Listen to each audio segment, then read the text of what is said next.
It wasn't like just one race like they try to make you believe here in the U.S. No, it wasn't. And the early settlers were melanated. Some were, most were. And that's what they want to erase. I kid you not. So let's check this out, because there's something I want to share with you guys with these gentlemen. Let me go to it. Let's see, combined. Let's look at this once more. So here it is, right? And Robert Smalls, like I said, he did very good. Like I said, he stole a Confederate ship and he got it to the Union. And they have this whole slave narrative that he, and this is Robert Smalls, the gentleman you just heard about. You just heard the gentleman talking about that article that was written in Beaufort, South Carolina, because you see that was his territory, right? And they were talking about how he was white, but that was white status. But if you look in the history books to this day, or you go online, and they'll tell you that he was a slave. So which is it? Which was it? So I'm just letting you know it's a cap, you guys. It's cap.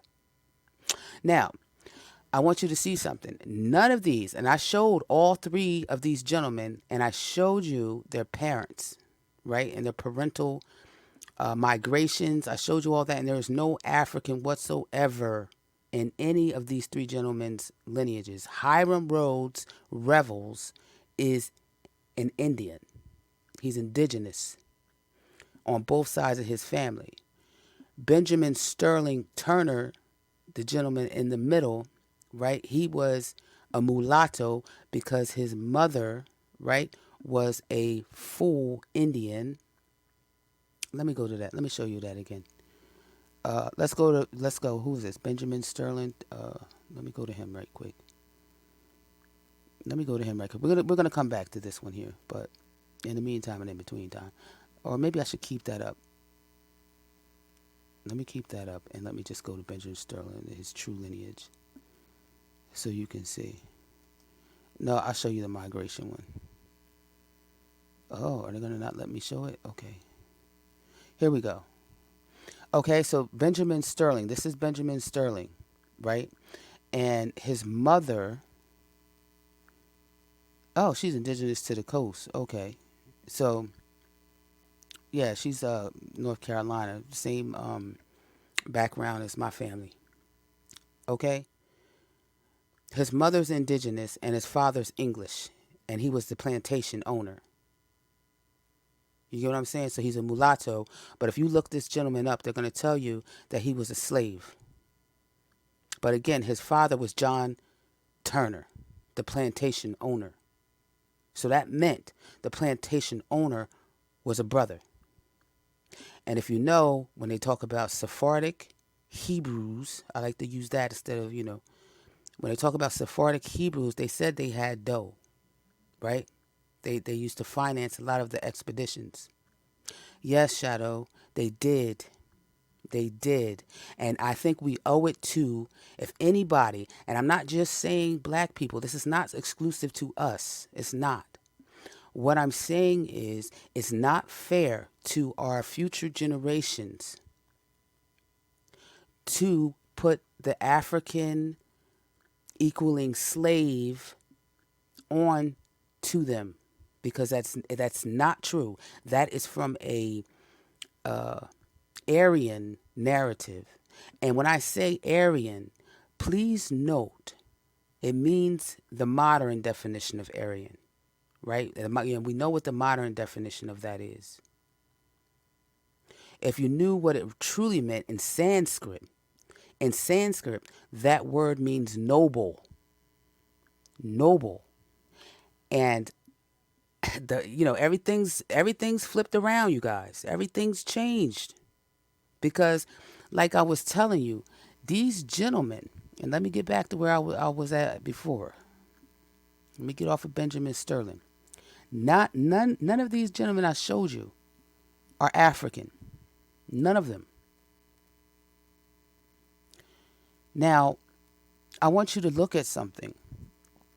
Benjamin let me see. Robert Smalls, A.M.E. clergy. He worked with A.M.E. clergy. He supported A.M.E. schools.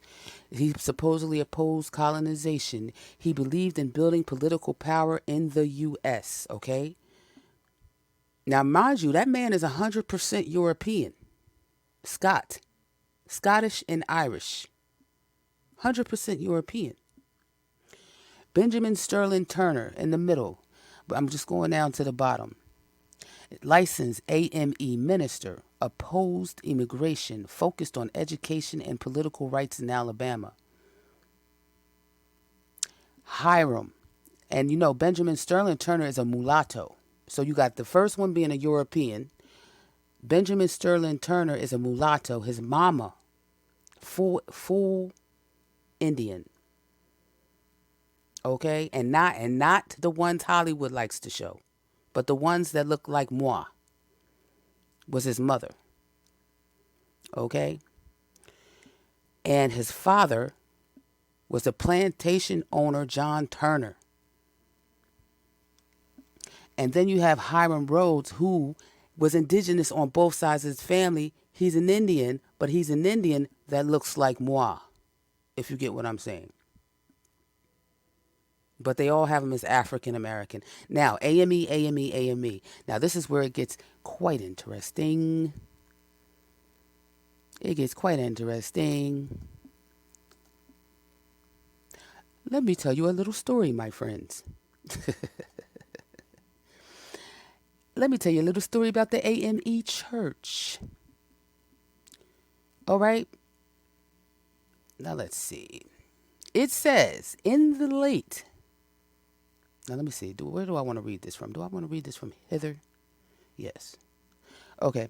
It says in the late 1700s, Philadelphia. And now, mind you, I think it was 1794 that this happened. But anyway, it says in the late 1700s, Philadelphia was home to one of the largest Methodist congregations in the United States, St. George's Methodist Episcopal Church. Black worshipers had been part of this church from the beginning. Now, mind you, they only say black worshipers, but it was integration. And that's what I want people to understand. There was a time period here where there wasn't integration. I mean, there wasn't segregation. It was integration. It was integration. Segregation came into play later. So they prayed there, served there, and helped build the congregation through their labor, their tithes, and their spiritual leadership. But as the black membership grew, the white leadership became uncomfortable with their presence and began enforcing segregated seating inside the church. Now, I don't want you to get this effed up. I showed you the video of there was brothers that was holding seats in whether they were in Congress or the House of Representatives, right? Either or. And they were white because they had white status. So if you think about this, in this Methodist Episcopal Church, right, they did have white status memberships where people were, you know what I'm saying, they did get legally declared white, but then there were some that looked just like them that did not get that same protection. Okay, they were, like I told you, it was only two categories. It's either you're white or you're non-white. But the people who were legally white, they all weren't pale-skinned people. And I just proved that to you by showing you Robert Small's situation. So when they sit up there and they say that the white leadership became uncomfortable with their presence and stuff, it does not necessarily mean that they were all pale complected. It means that they, were legally white status. So here we go. So yeah, they prayed, they served, and they helped build the congregation. But as the black members grew, the white leadership became uncomfortable with their presence and began enforcing segregated seating inside the church. Now, it says Richard Allen and Absalom Jones, they were both licensed Methodist preachers, continued attending because they believed in the Methodist message of spiritual equality. Let me move my little... But the church's actions increasingly contradicted that message. All right? So They said everything changed one Sunday morning. So here's the story, the walkout moment. So apparently, it says Richard Allen, Absalom Jones, and other black congregants arrived early for prayer. They knelt in the section where they had always prayed, but during their prayer, a white, now who knows what complexion this white person was, because again, it was a status. But let's get it. A white trustee approached them and ordered them to move to the newly designated colored gallery. When they did not move quickly enough, the trustee physically pulled them up from their knees, interrupting their prayer. This was the breaking point. Allen later wrote that they told the trustee, "We will trouble you no more." And they walked out, together in dignity, in silence, and in unity. This was not just a protest, it was a declaration of spiritual sovereignty. Now, I'm reading it like this because I want y'all to know there's some cap in here. But that's the story. That's what they want to stick to. Okay? That's what they want to stick to. So let's see what happens next. So, what happened next? So after that, humiliation, obviously, when somebody's pulling you up and you trying to pray and they trying to physically move you, you feel me? That's too much. So after that, Richard Allen and the Black Methodists formed their own independent congregation. It says they purchased land and built Bethel Church in 1794. So, mind you, so they said the late 1700s. So this had to happen before 1794. It had that whole thing in the church when they, it happened, before 1794 because that's when they built this Bethel Church. Got you. This church became the spiritual home for free black communities across the region. Now, in 1816, multiple independent black Methodist congregations united. You hear that? In 1816, multiple independent black Methodist congregations united, and they formed the A.M.E., the African Methodist Episcopal Church. Did you hear me? Now, I just showed you all three of those guys who's associated with A.M.E. are not African at all. They don't have not one drop of African blood running through their veins. Richard Allen was elected the first bishop. This was the first independent black denomination in the United States. So, it says, okay, but why the walkout mattered?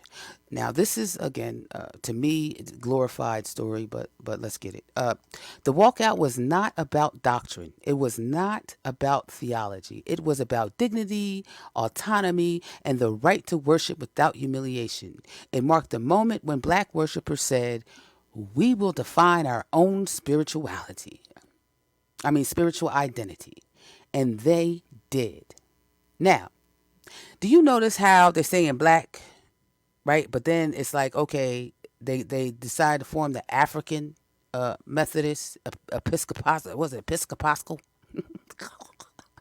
Church? I can't. All right. So let's see what A.M.E. became. And you know what's crazy? I've heard of A.M.E. Church. You know what I'm saying? And I know it's big. But it became a political center, a community anchor, a school builder. They was building schools, this church. A lineage preserver. Now that right there, I want to strike that shit from the record.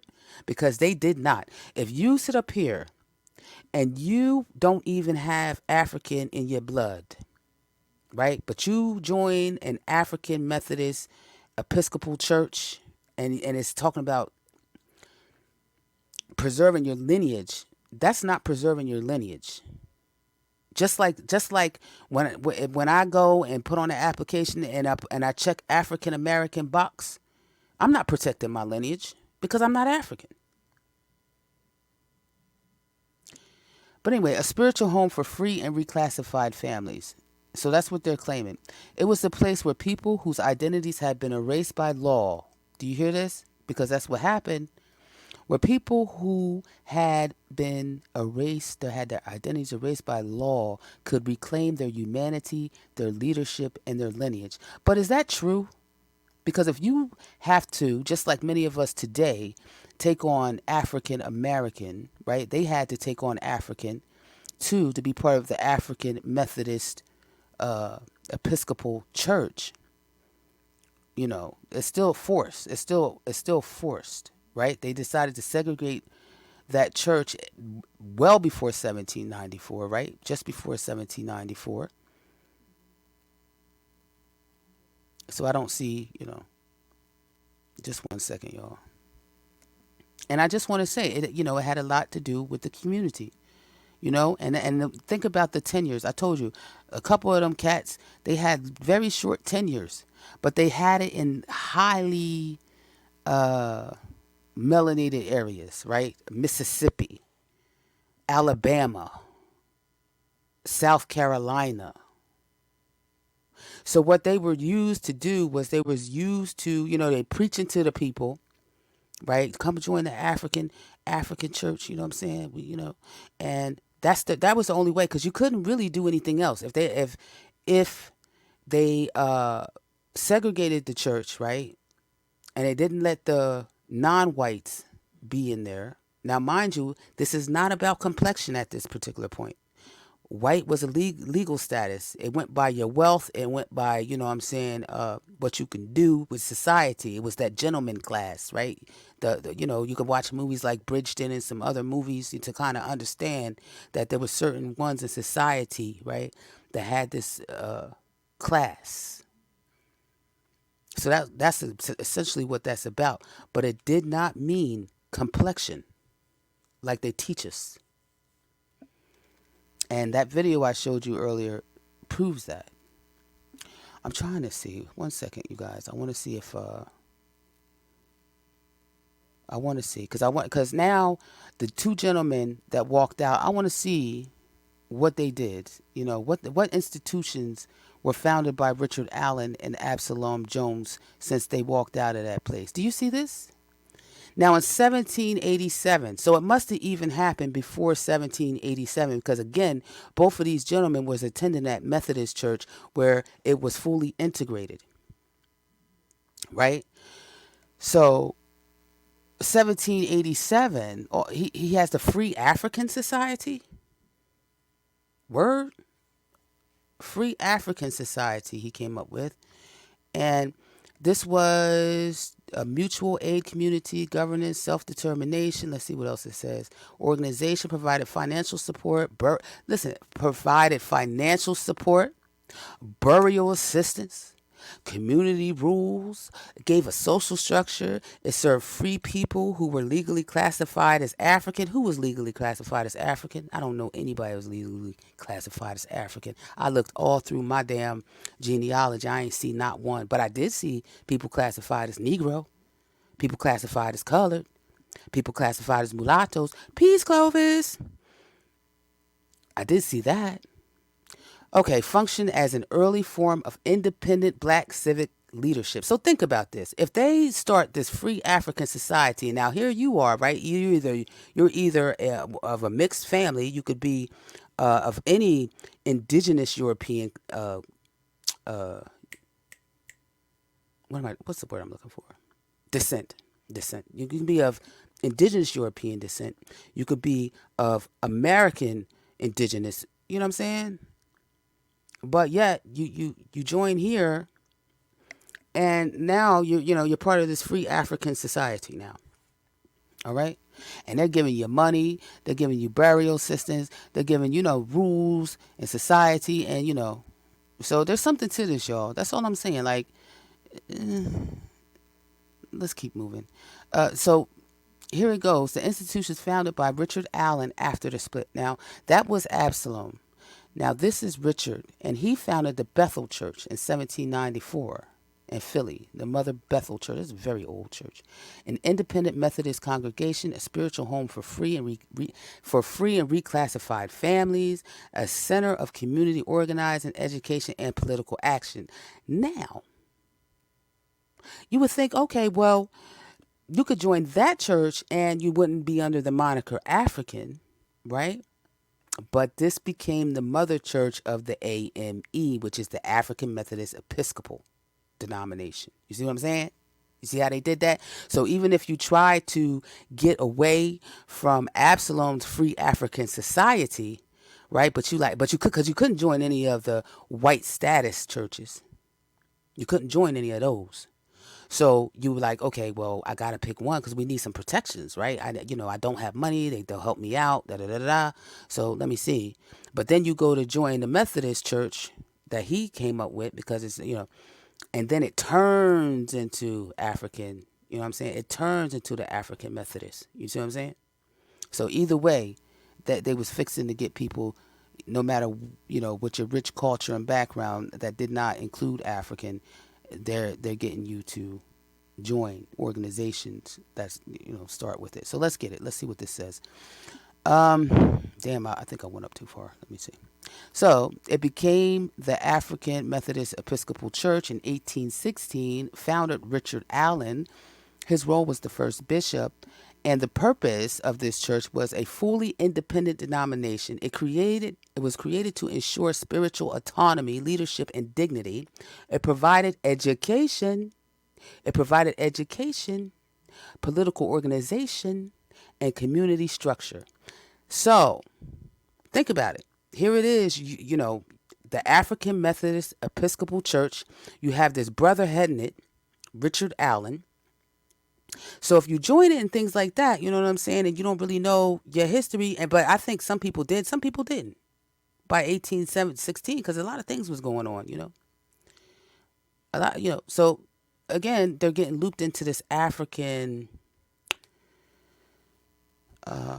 institution. Now, let me see. Institutions founded by Absalom Jones after the split. So he created the African Episcopal Church of St. Thomas in 1792.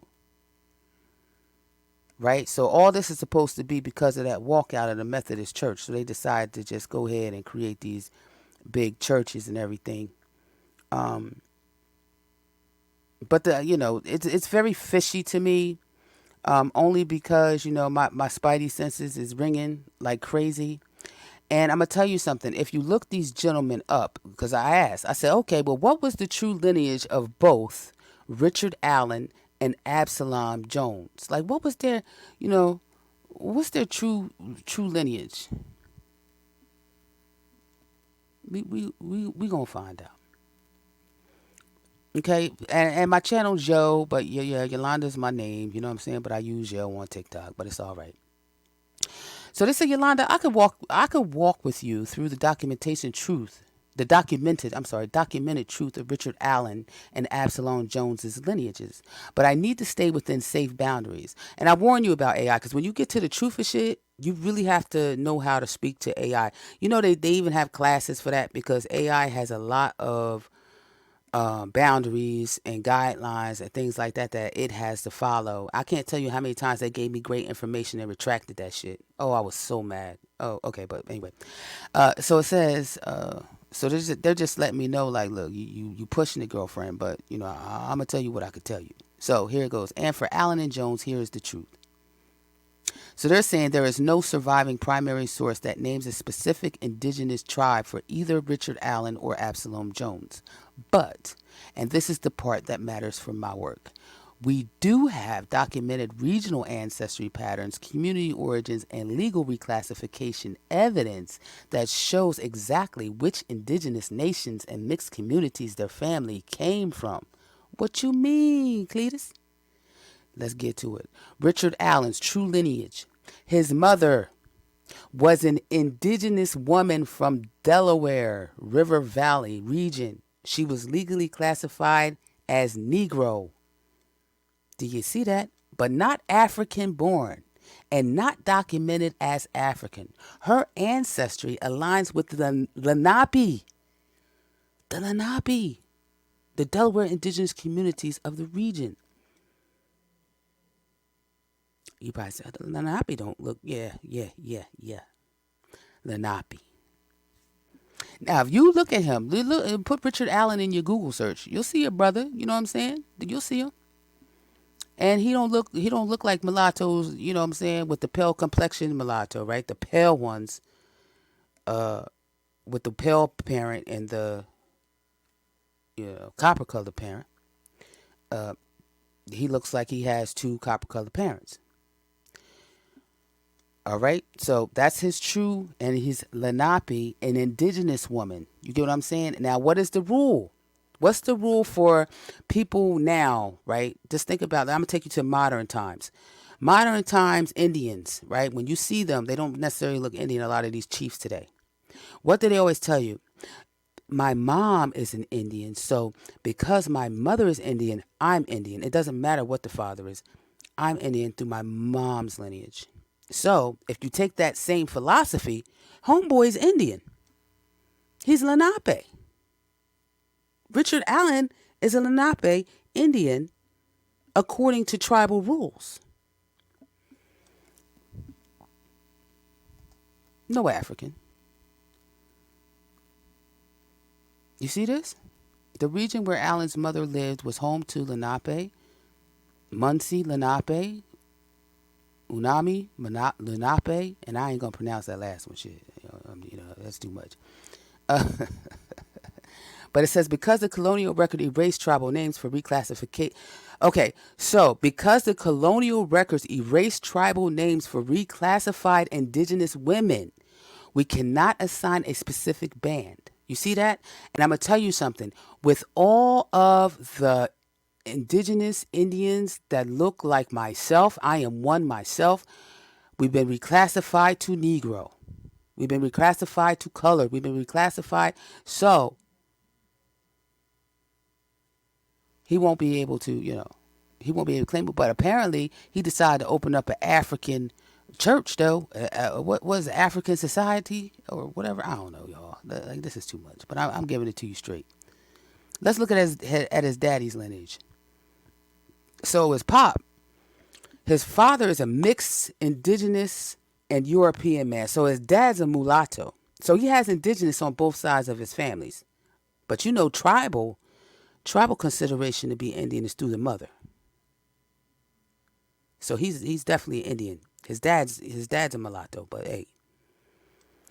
He was legally classified as Negro. You see that? So they classified his pop as Negro and his mom as Negro. But clearly, and they have no African. See, in the European components they have for them is English, Welsh, and Scots-Irish. English, Welsh, and Scots-Irish.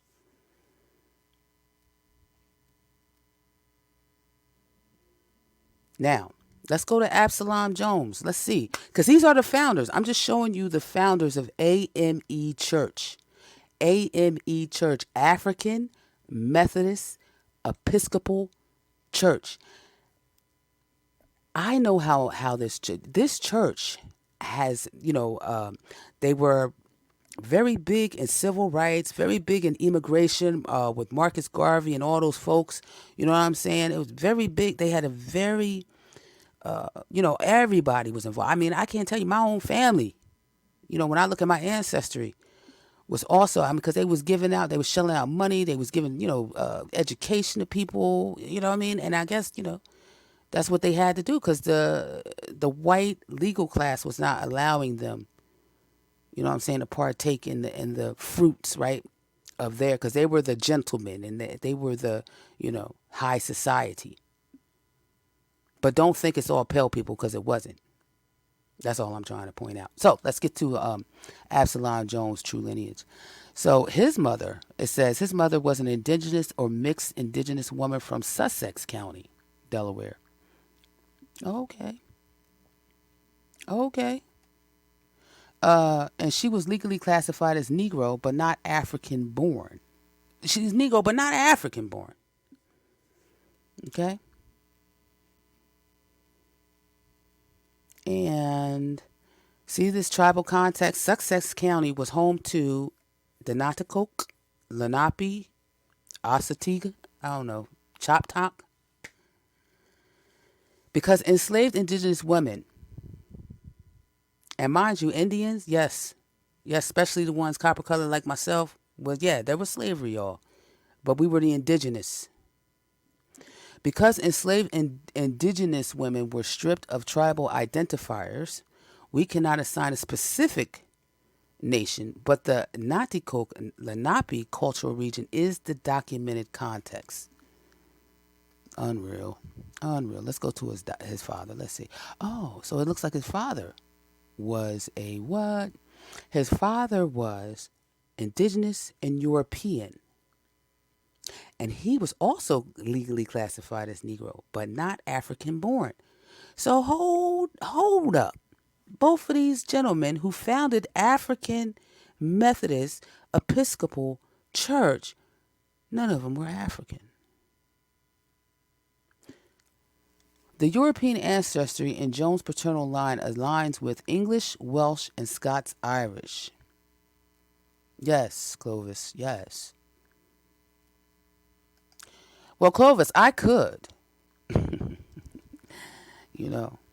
if I was retired or some shit. But because I got what I'm saying, I could do it if, I'll make a book. Anyway, so why tribal names are not recorded? Oh, we already know why tribal names are not recorded, because of the color of their skin, basically. But if they were lighter skinned or something like that, they would have got the recognition. Now, let me just say this real quick for y'all, and I'll show you some more things. When you do your genealogy here in the United States of America, you are going to find, when you go up or back, I should say, generations, you're going to see many times that you'll have the same ancestor as, if you're white, you'll have ancestors that are black. If you're black, you'll have ancestors that are white with your same last name. With your same last name. Or same surname of that ancestor. It's cuckoo bananas, but that's America, because when they put that law in that if you were legally white, and like I said, y'all, get it out your head that that's all pale skin. But if you were legally, you were not allowed to fraternize. You were not allowed to be with any person that was not either legally white at all. You weren't. They had to be, you know what I'm saying, the same classification. Point blank, period. And what that did is it made a lot of Americans, especially white Americans, and I mean white as pale complexion Americans, y'all got, you better do your genealogy, because you'll find some things out, Jack. Maybe y'all don't want to know. Anyway. And that's the thing too, like if you are melanated like myself and you go and you're like, okay, well that can't be my aunt, but that's the only person that could be my ancestor, but why do they have white? That's not my ancestor. Guess what? That is your ancestor. Because that ancestor was at a time where it was only two classifications. It was white or non-white. So if your ancestor was a Sephardic Hebrew, or if your ancestor was a Moor, or if your ancestor, you know what I'm saying, they would have got cleared for that white classification. Even if your ancestor migrated here through some of that religious persecution stuff, right? The Jacobite Wars and things like that brought a lot of melanated people here. But these people that came here were indigenous to Scotland, Ireland, and all these other places. So they still were European. It's just that they were the ancient people. You know what I'm saying? You know, the ones that Mel Gibson played, right, in his movies and stuff like that. You know, the Vikings, all that stuff. Please, y'all. I trace my family back to 1066, the days of Normandy, okay? And, yeah, it gets real. Oh. I'm spending a lot of time, but I thank y'all for bearing with me. I got more. I was just trying to see if I had more to this, but I don't think I do. Okay, I think I didn't go into any questions. So it's very clear now that the gentleman that founded that church, the A.M.E, pardon me, both of them didn't have any African. So I'm telling you how far back that nameplate was utilized. They were doing this to us for centuries. It was documented. It was well orchestrated. And even now, look at us. The descendants are called African American, and we don't have any African in our genealogy. Now, there are some that do have direct African roots, right? But they're not the ones who's been here before America was formed. Many of us have been here, especially if you live in the South, like North Carolina, South Carolina, Virginia, stuff like that. Your lines, your lineage has been here way. Some of us been here before Christopher Columbus, even though that's not his real name, before he even came here. Okay, so these gentlemen right here, like I said, I showed you the receipts, proved to you that none of these cats are African. But if you go to Congress, like I said, congress.gov or whatever, and you look them up, they will say that they're African, that the two of these gentlemen were slaves. The one over to the left, Hiram, he was the only one recorded in history as being free. He was free colored. And the other two was said to be slaves, which is Robert Smalls and Benjamin Turner. Now, Robert Smalls, he made out like a fat rat, pun intended. He made out like a fat rat because he had mad bank. If you even do like I said, family search on him, oh my goodness, you'll be like, damn, because when you translate the money to what he had and what it showed his estate was worth back in the day, because all that shit was on the census, to now, yeah, he had dough. Now, unfortunately, this Benjamin S. Turner cat over here, whose dad was a planter, I'm gonna tell you something. He had a very, like, his story's kind of cuckoo bananas. Because if you look him up, right, it said, because I guess he chose to marry instead of doing, he married a woman. He was a mulatto. He married a woman who was a slave, supposedly. So supposedly, his wife got taken by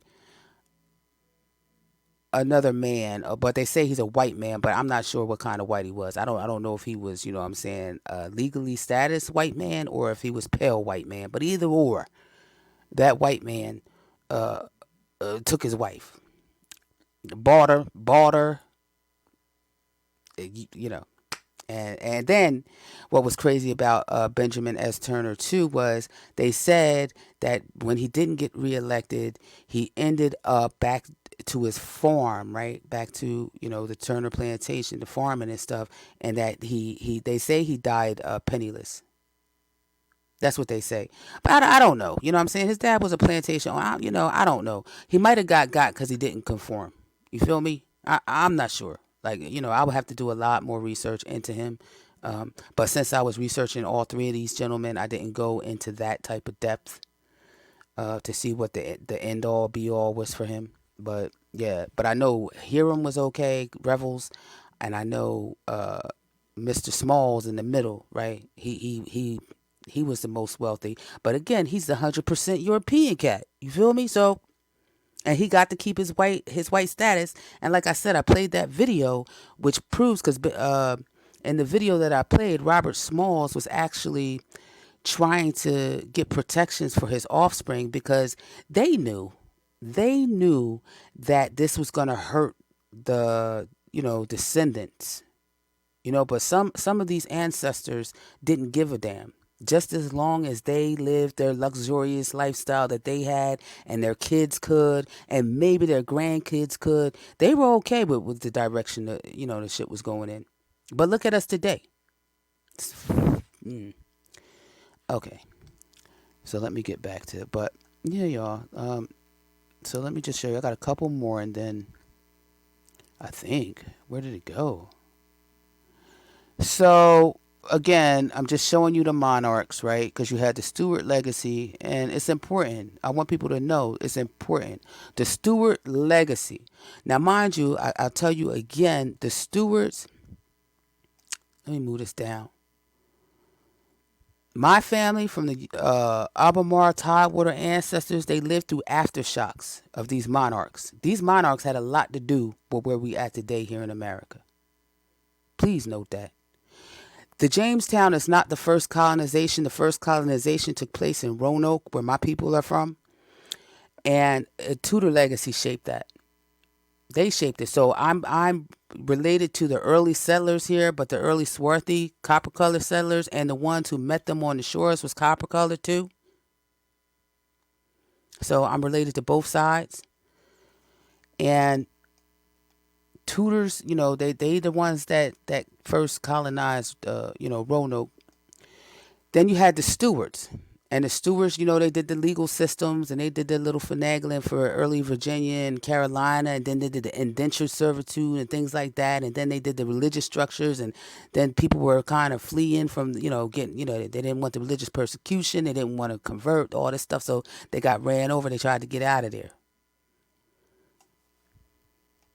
And now, what the biggest thing was from the Stuart legacy, because they had the Jacobite wars, y'all. They had these Jacobite wars. The Jacobite wars, to me, it had to do with complexion.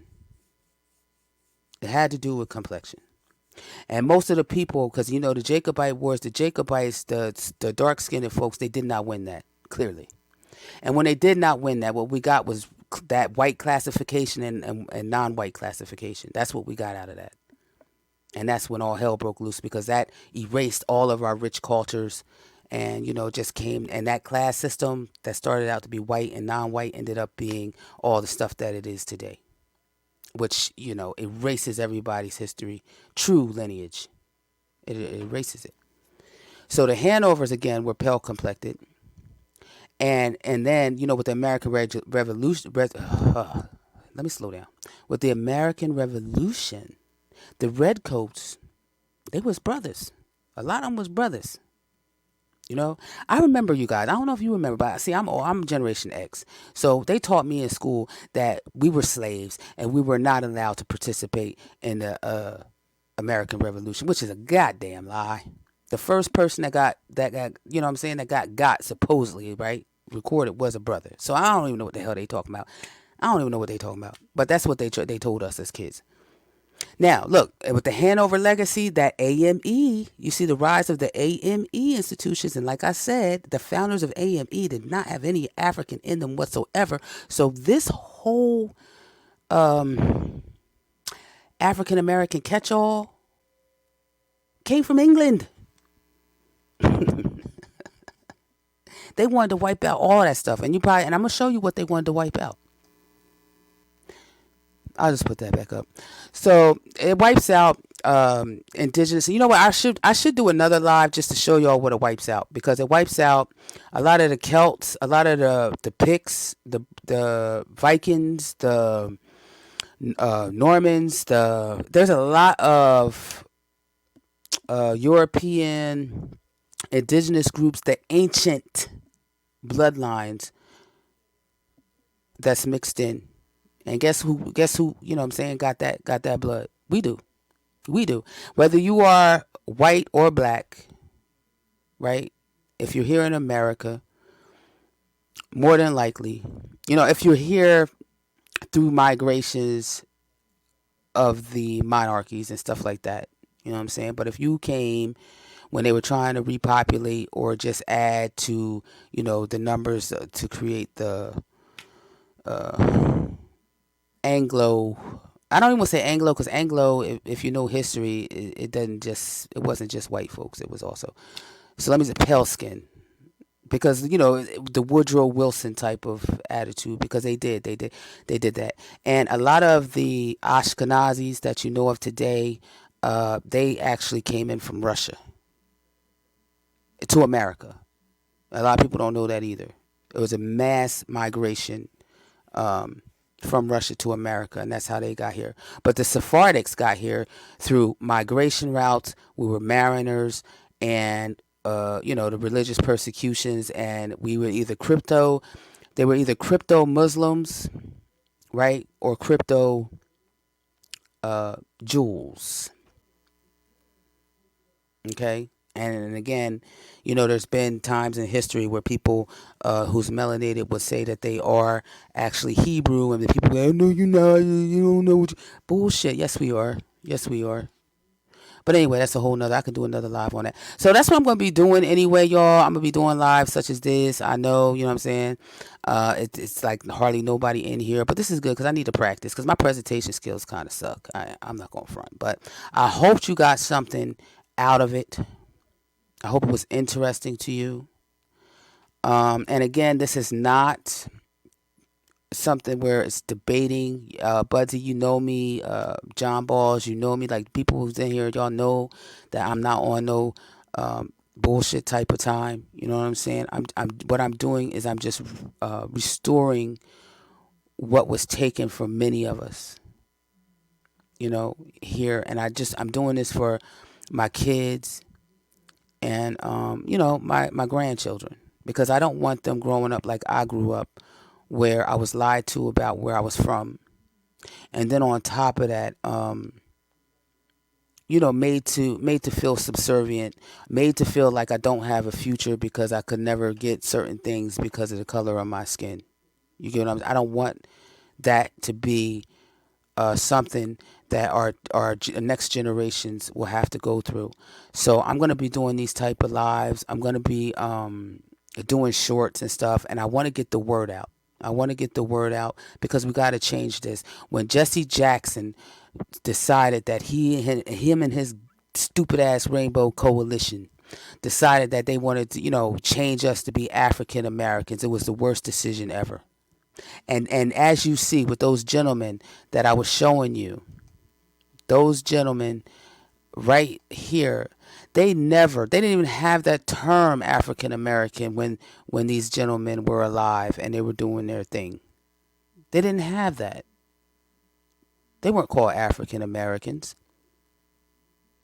They were called Negroes, colored, you know what I'm saying, whatever else. They weren't. But now if you go to congress.gov and you type their names in, they're gonna say African Americans.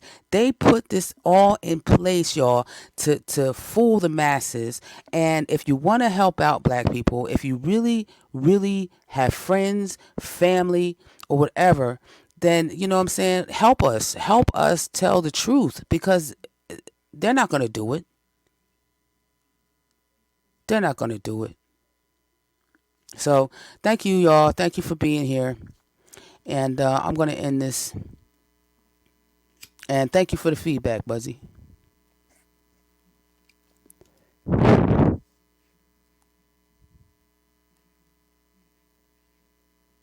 Peace.